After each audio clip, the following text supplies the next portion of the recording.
माँ काली से ही क्यों होती है गुप्त नवरात्रि की शुरुआत। शारदीय नवरात्रि और चैत्र नवरात्रि में आम लोग माँ के शैलपुत्री स्वरूप की पूजा से ही नवरात्रि के पहले दिन की शुरुआत करते हैं। लेकिन गुप्त नवरात्रि की शुरुआत माँ के सौम्य रूप से नहीं बल्कि माँ के उग्र रूप से होती है। माँ का पहला उग्र रूप माँ काली का है। लेकिन माँ काली ही क्यों? आइए गुप्त नवरात्रि के इस गुप्त रहस्य को समझते हैं। नमस्कार, मैं हूँ अमित और आप देख रहे हैं रुद्रा डिवोशनल धार्मिक चैनल। गुप्त नवरात्रि की शुरुआत माँ काली की साधना और उनके बीज मंत्रों से होती है। 10 महाविद्याओं में प्रथम है माँ काली। आम लोग सोचते हैं कि माँ काली का स्वरूप भयंकर है, इसलिए वह दूर रहते हैं, लेकिन वो दयालु भी हैं। उनके चारों हाथों में दाहिने हाथ अभय मुद्रा में है, जो भक्तों को सुरक्षा और निर्भयता प्रदान करता है। बायां हाथ वरद मुद्रा में है, जो मातृव्रत और आशीर्वाद का प्रतीक है।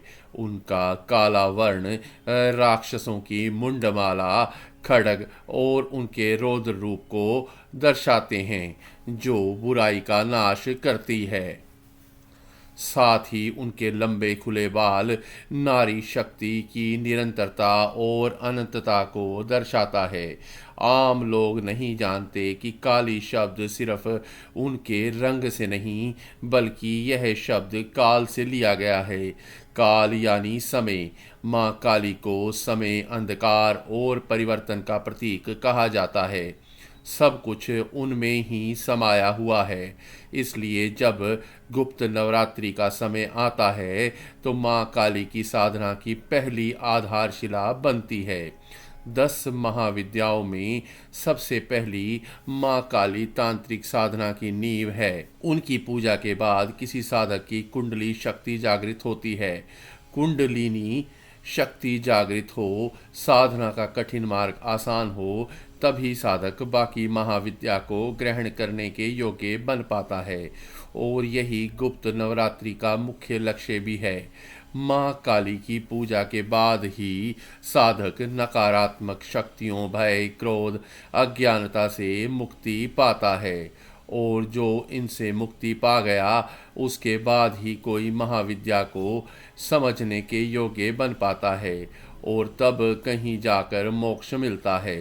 अगर आप गृहस्थ हैं और चाहते हैं कि माँ काली आपसे प्रसन्न रहे तो उनकी कृपा आपके परिवार के ऊपर रक्षा कवच बनकर आपकी रक्षा करती रहे, तो आप इन उपायों को ज़रूर करें। सबसे पहले गुप्त नवरात्रि के पहले दिन माँ काली को कनेर का पुष्प अर्पित करें। कनेर ना मिले तो गुड़हल का फूल भी अर्पित कर सकते हैं। दूसरा उपाय, अगर आप हर शनिवार माँ काली को 2 नींबू में लौंग डालकर अर्पित करते हैं तो बुरी नज़र, नकारात्मक ऊर्जाएं आपके आसपास नहीं भटकती। तीसरा, हर शाम को माँ काली के नाम से पंचमुखी दीपक जलाएं। चौथा, आप गुरु के मार्गदर्शन में माँ काली के मंत्र का जाप कर सकते हैं और फिर देखें आपके जीवन में क्या चमत्कार होता है। तो इस गुप्त नवरात्रि माँ काली की कृपा के योग्य बने। नमस्कार और सब्सक्राइब करें हमारा चैनल रुद्रा डिवोशनल धार्मिक। नमस्कार।